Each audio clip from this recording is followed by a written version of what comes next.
감사합니다. 일본의 학자 모리오카 마사히로는 현대 문명을 무통 문명으로 정의하고 있습니다. 그러니까 현대 문명을 무통, 통증이 없는, 그러니까 고통을 극도로 회피하는 문명이라는 이야기죠. 현대인은 외부의 고통은 극도로 줄이고 쾌락을 추구하는 쪽으로 달려가고 있습니다. 그것은 개인도 그렇고 사회 전체의 분위기도 하나도 다르지 않습니다.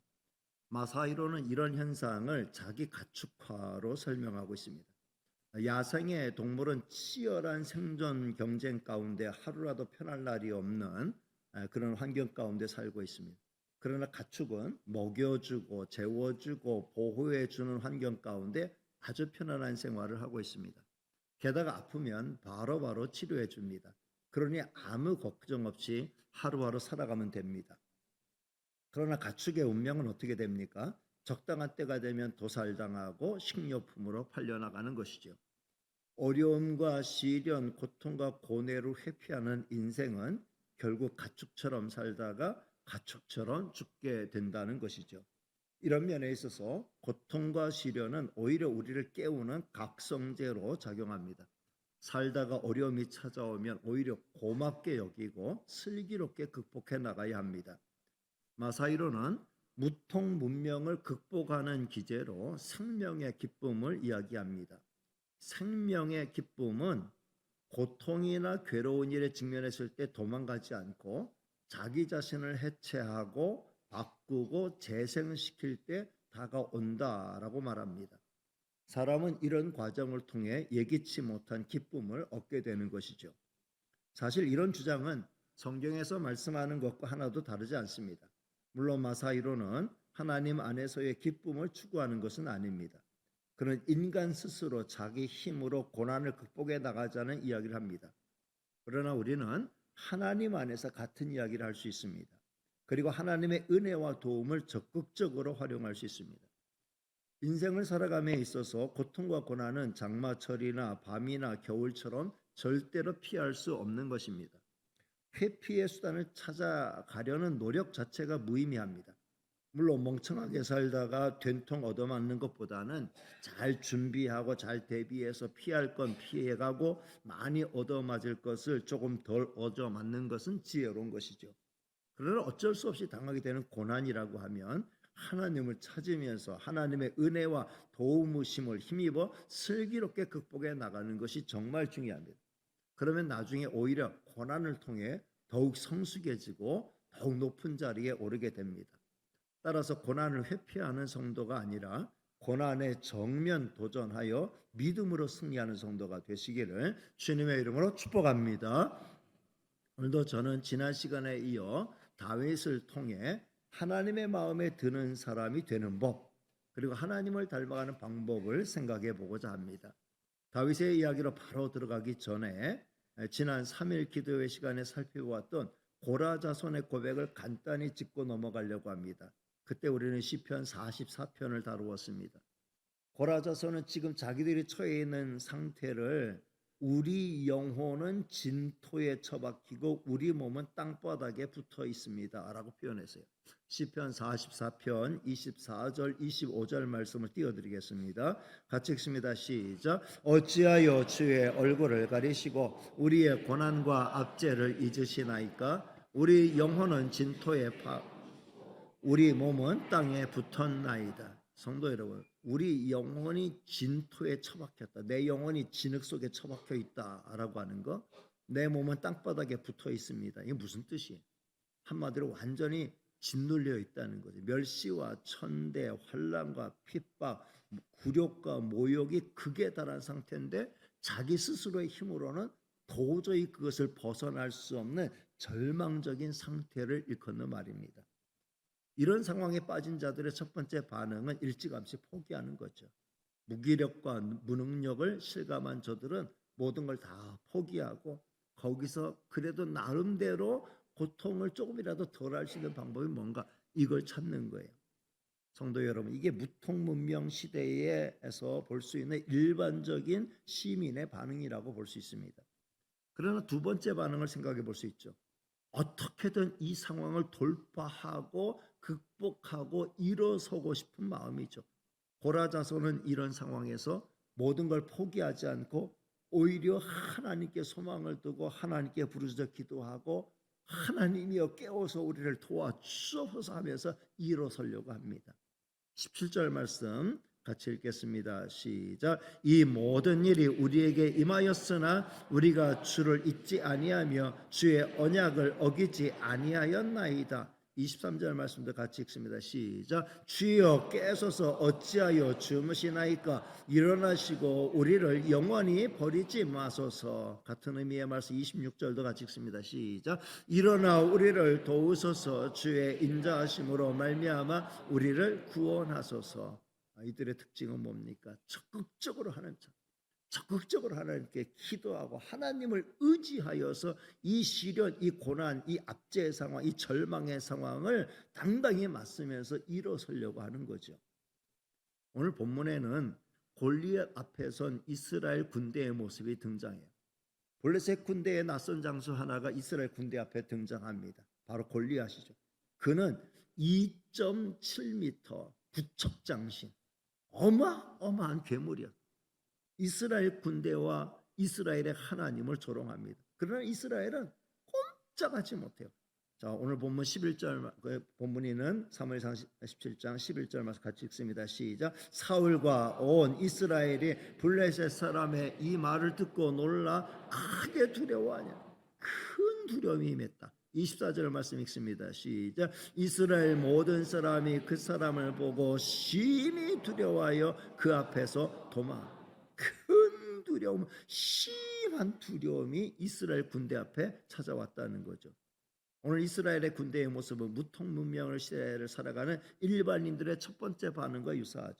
저들은 그 영혼이 진토에 처박히고 몸은 땅바닥에 붙어있는 상태와 흡사했습니다.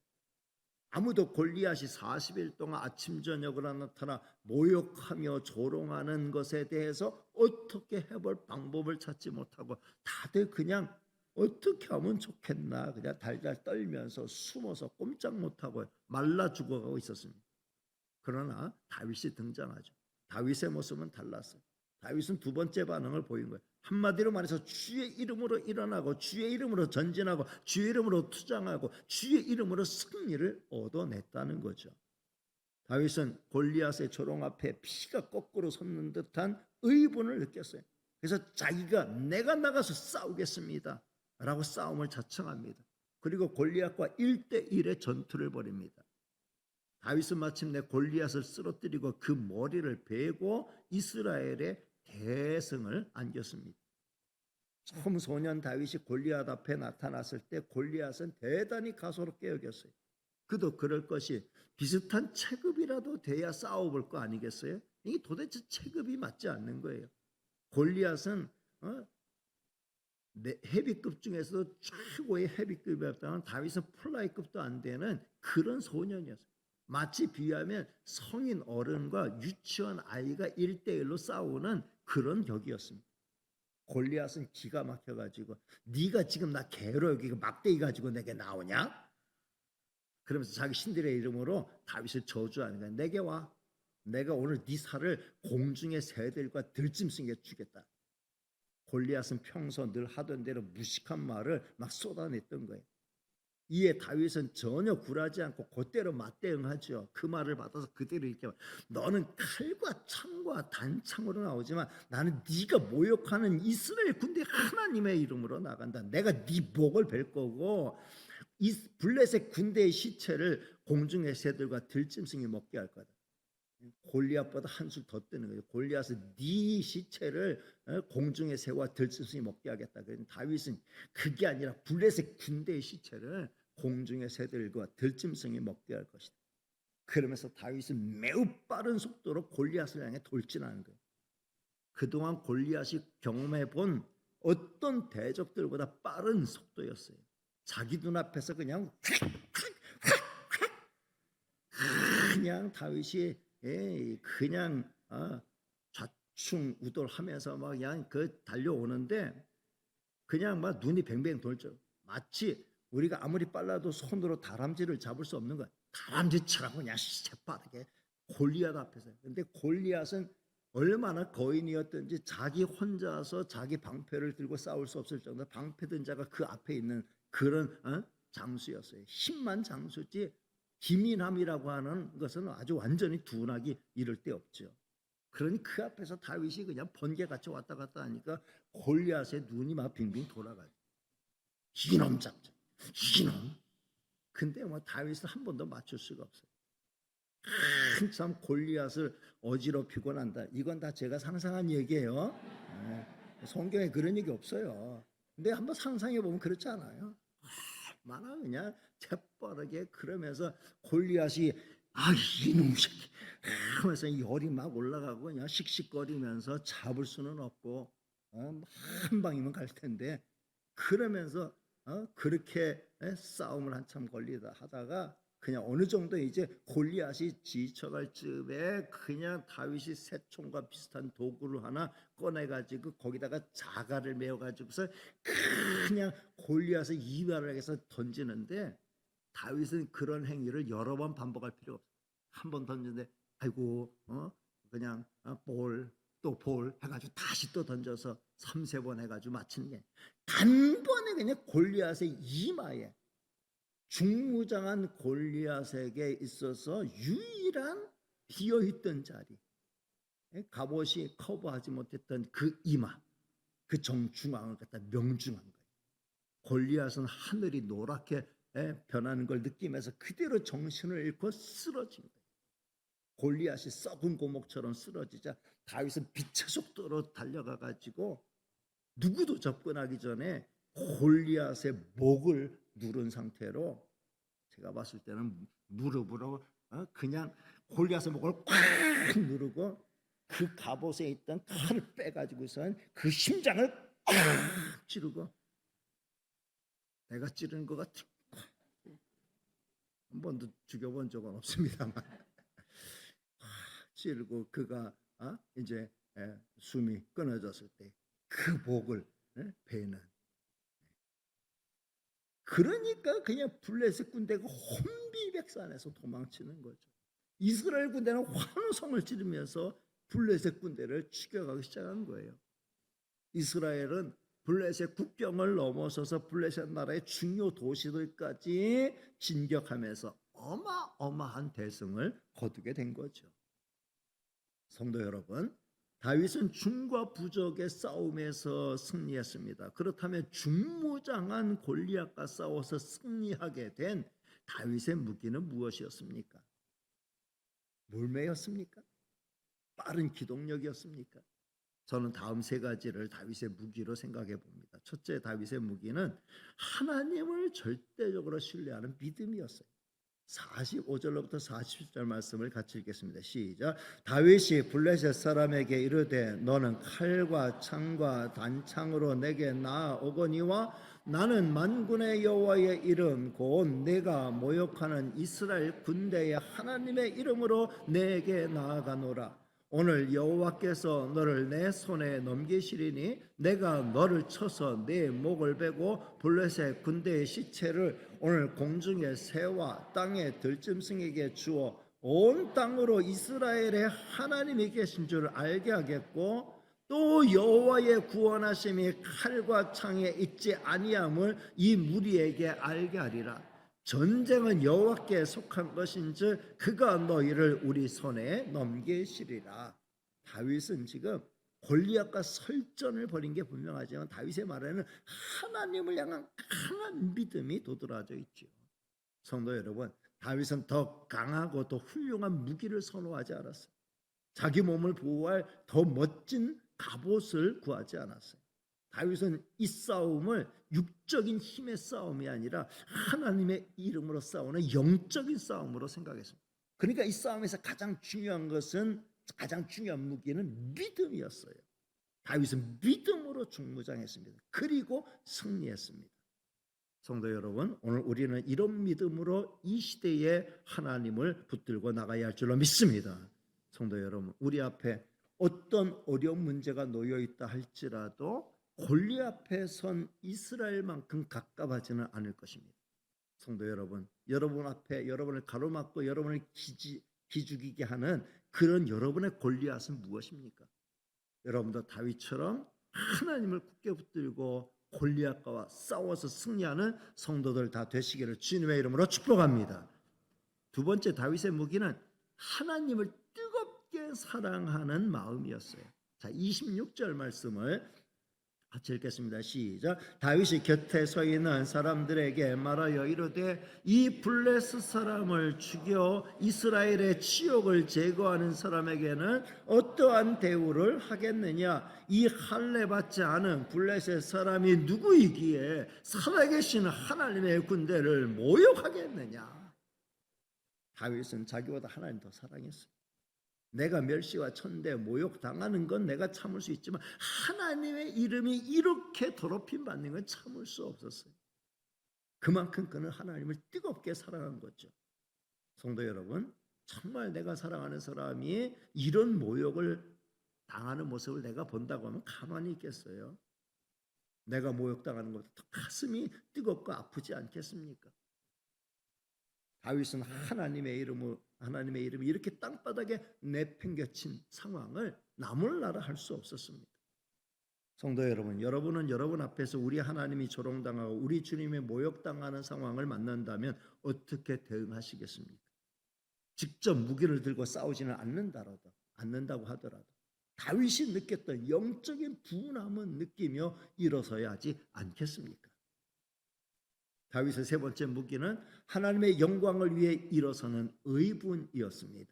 32절로 36절 말씀 좀 깁니다마는 우리 한번 다시 읽어보도록 하겠습니다. 시작. 다윗이 사울에게 말하되 그로 말미암아 사람이 낙담하지 말 것이라 주의 종이 가서 저 블레셋 사람과 싸우리이다 하니 사울이 다윗에게 이르되 내가 가서 저 블레셋 사람과 싸울 수 없으리니 너는 소년이요 그는 어려서부터 용사임이니라. 다윗이 사울에게 말하되 주의 종이 아버지의 양을 지킬 때에 사자나 곰이 와서 양떼에서 새끼를 물어가면 내가 따라가서 그것을 치고 그 입에서 새끼를 건져내었고 그것이 일어나 나를 해하려고자 하면 내가 그 수염을 잡고 그것을 쳐 죽였나이다. 주의 종이 사자와 곰도 쳤은즉 살아계시는 하나님의 군대를 모욕한 이 할례 받지 않은 블레셋 사람 이리까 그가 그 짐승의 하나와 같이 되리이다. 아멘. 아무도 골리앗 앞에 나서는 사람이 없었어요. 이를 어떻게 하면 좋겠냐. 이를 어떻게 우리는 꼼짝없이 다 죽었다. 다들 발발 떨고 있을 때 다윗이 내가 나가서 싸우겠습니다. 사울왕 앞에 가니까 사울왕이 딱 보니까 이거 뭐 다윗이 싸울 만한 체급이 아니에요. 너 안 된다. 너 안 된다. 용기는 가상하지만 너 안 된다. 체급이 안 된다. 저 사람은 어렸을 때부터 장수였다. 그럴 때 다윗이 하는 말이 뭡니까? 아닙니다. 하나님께서 저에게 힘과 능력을 주십니다. 제가 양떼를 지키다가 제 양떼를 많이 곰이나 사자가 습격을 해가지고 물고 가면 내가 가만두지 않았습니다. 쫓아가서 그 짐승과 싸웠습니다. 그리고 그 새끼를 건져냈습니다. 그리고 그 짐승이 이제 나를 공격하려고 하면 내가 그 수염을 잡고 그 짐승을 패고 그 짐승과 싸워서 이겼습니다. 내가 사자와 곰과 싸워도 이겼는데 이 하나님의 군대를 모욕하는 이 블레셋 이 할례 받지 못한 자와 싸워서 못 이기겠습니까? 그 짐승처럼 짐승이 하나처럼 될 겁니다. 그러면서 나선 거예요. 성도 여러분, 다윗은 모두가 주저앉아 어쩔 줄 몰라 하는 상황에 자기도 주저앉지 않았어요. 다윗은 분연히 그 자리를 떨치고 일어나 하나님의 이름으로 싸울 걸 결단했습니다. 다윗이 이렇게 일어서는 순간 그 싸움에서 이미 승리는 결정된 거예요. 왜냐하면 다윗은 하나님의 이름으로 일어섰기 때문이지요. 다윗과 하나님이 함께 하셨기 때문입니다. 성도 여러분, 여러분이 지금 하나님을 위해 일어서야 할 싸움이 있다면 어떤 것이겠어요? 그 싸움을 통해 하나님의 영광 드러내고 정말 땅바닥에 엎드려 숨지고 살아가는 자들이 일어서서 숨쉬게 할 수 있는 그런 일들을 그런 일들이 여러분 앞에 놓여져 있다고 하면 어떻게 하시겠습니까? 정말 다윗처럼 의분을 가지고 일어서는 성도가 되시길 바랍니다. 하나님의 이름으로 일어서는 성도가 되시길 바랍니다. 하나님이 함께하여 주시고 이기게 하시고 마침내 하나님의 영광 드러내게 하시고 땅바닥에 처박혀 숨쉬지 못한 자들이 다 일어나서 숨쉴 수 있는 이런 상황을 만들 수 있도록 도와줄 줄로 믿습니다. 저는 오늘 말씀을 통해 다윗으로부터 다음 세 가지를 배우기를 원합니다. 첫째, 하나님을 절대적으로 신뢰하는 믿음을 가져야 합니다. 따라합니다. 하나님을 절대적으로 신뢰하는 믿음을 가져야 합니다. 성도 여러분, 우리가 믿는 하나님, 우리가 만들어낸 하나님 아니에요. 우리가 믿는 하나님, 우리가 상상해서 고안해서 그려낸 하나님이 아니에요.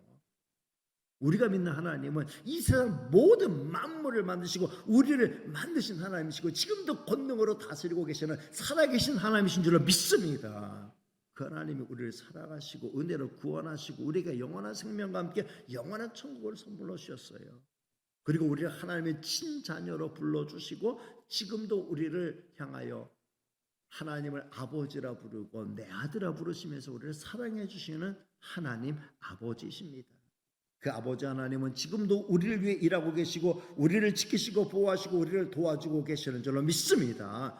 그러니 이 하나님을 절대적으로 신뢰하고 철저히 100% 신뢰하고 하나님의 이름으로 나아가는 저와 여러분이 되셔야 할 줄로 믿습니다. 그러면 하나님의 역사가 함께하는 거예요.